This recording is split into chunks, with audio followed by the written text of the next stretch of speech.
इस वक्त जो सबसे बड़ी खबर है वो अली अमीन गंडापुर का जो है वज़ीर आला से इस्तीफ़ा और सुहेल अफरीदी का वज़ीर आला के मनसब पर तैनात होना, ये सबसे बड़ी खबर है। और हम नाज़रीन इसका जायज़ा लेंगे क्योंकि कल से लेकर अब तक जो है जितने एंकर हैं, जितने यूट्यूबर हैं, सब ने इसका तज़किरा किया है और उन्होंने इसके बारे में बात की है।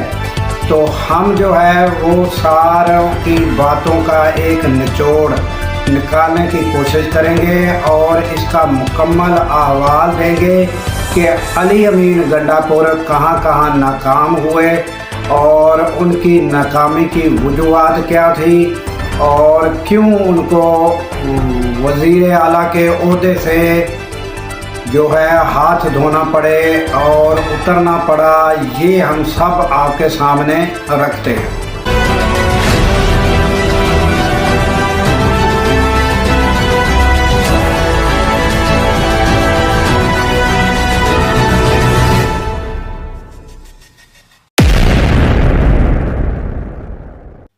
अस्सलाम वालेकुम, मैं हूं अब्दुल गफ्फार।